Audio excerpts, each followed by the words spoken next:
While managing the show for a human capital management software for about 5 years, I had the unique opportunity to see how a few hundred HR managers and small business owners were making the best of its features.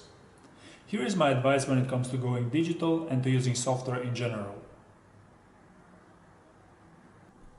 It is about using technology as little as possible, particularly in HR.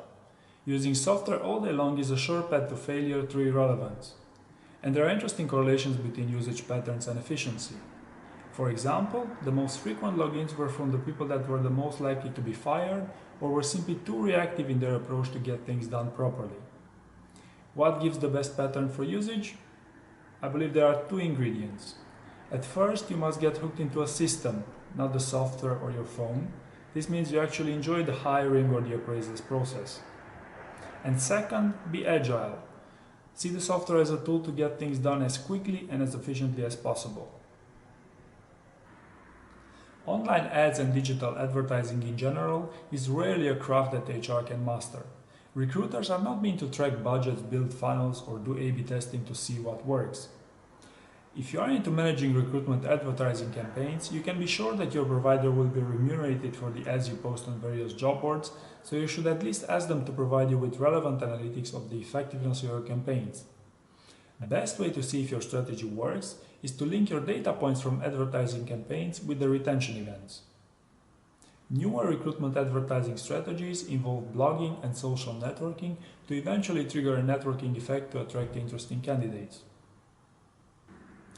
It is a dangerous path to let HR start doing analytics by themselves, as it is to let recruiters decide the human capital management software purchase.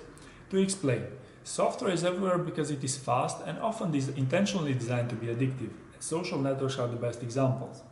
Since the primary purpose of an HR professional is to be a people person, the trigger to decide on a software purchase will likely be driven exclusively by how much they enjoy using its features, which is perfectly fine for small apps such as surveys, but a dangerous path for larger solutions. Structured hiring is trending for a reason. Everyone agrees that HR strategy should not be instinct-driven.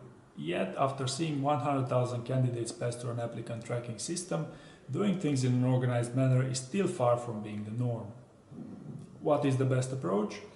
The obvious one is to discuss the process before the actual hiring starts, and unless you hired 5 independent recruiters to review the same applicant, be sure you don't end up with a 13-step process. The least advertised, but one of the most effective ones, is to determine what works by actually diving into the data and make sense of interesting metrics. What are the levers of a successful hire? These are always company and job specific. How hard is to reach an effective people strategy? Well, it can get as complex as a new science if, for example, you want to connect the effectiveness of your people operations with concepts such as the employee lifetime value. Alternatively, you can also start with some interesting metrics.